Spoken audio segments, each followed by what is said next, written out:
তারা আজকে রাস্তায় নেমে এসে যে স্লোগান দিচ্ছেন, এই স্লোগান কোনো রাজনৈতিক স্লোগান নয়। এই স্লোগান একটাই, আমরা বিচার চাই, আমরা বিচার চাই।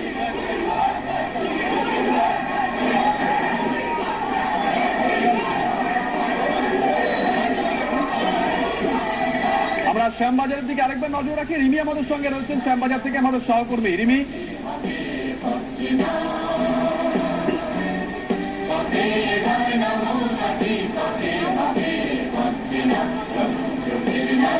আমরা একটু আগে কামদুনির ছবি দেখাচ্ছিলাম, আর এবার আমরা দেখাচ্ছি সন্দেশখালীর ছবি। আমরা দেখাচ্ছি, দেখুন সন্দেশখালীর ছবি। আপনারা সেটাও দেখতে পাচ্ছেন আমাদের সামনে, ভোটে যে আর্জি করে যে বোনটিকে।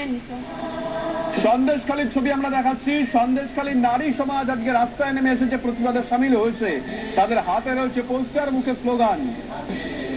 অন্ধকারকে তারা দূর করতে চান।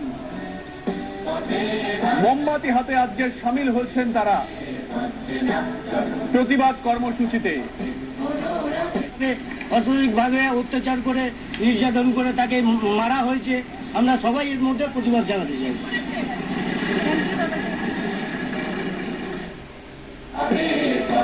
সবাই প্রতিবাদ করছেন, সবাই। অন্যান্য দিন আমরা কি দেখি, কোনো একটা কর্মসূচিতে, রাজনৈতিক কর্মসূচিতে, যে কোনো রাজনৈতিক দলের যদি এই রকম ভাবে গণপরিবহন ব্যবস্থা ব্যাহত হয়, তাহলে চালক থেকে আমজনতা, যাত্রীরা প্রত্যেকেই ক্ষোভে ফেটে পড়েন, ক্ষোভের বহিঃপ্রকাশ আমরা দেখি। কিন্তু আজকে একজন চালককে আমরা দেখলাম, তিনি বলছেন আমরাও প্রতিবাদে সামিল হয়েছি, আমরাও এই প্রতিবাদে সামিল হয়েছি। ব্যারাকপুরের ছবিটা একবার দেখুন।